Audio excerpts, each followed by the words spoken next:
School teacher Catherine Murray first made headlines months ago when she was charged with having sex with one of her middle school students.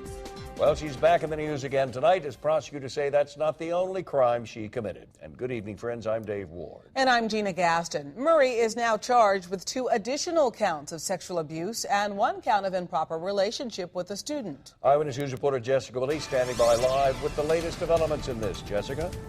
Dave, despite the new charges, Catherine Camille Murray remains out of jail on bond tonight. She is still required to wear a GPS tracking device, still restricted by a restraining order from going near the 15-year-old boy. But the case against her just got a whole lot worse. When 29-year-old Catherine Camille Murray made her last court appearance in March, she had to answer to only 1 charge of sex abuse of a child. Next time it will be for 2 more, as well as a charge of having an improper relationship with a 15-year-old student.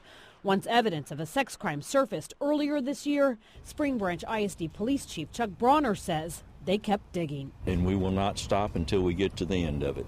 Already charged with having sex with the boy at his home, Murray is now accused of having 2 more rendezvous inside her classroom at Memorial Middle School.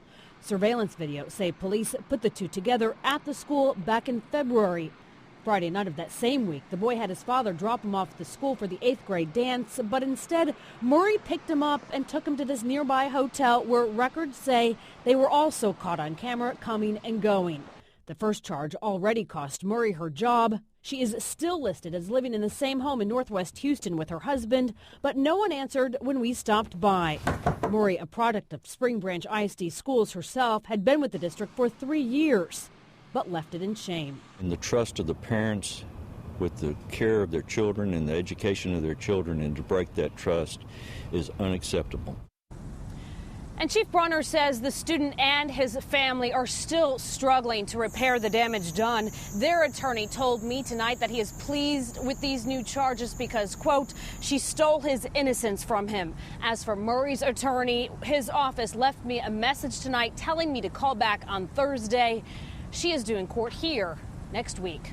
Live tonight from the Harris County Criminal Courthouse downtown, Jessica Willie, 13 Eyewitness News.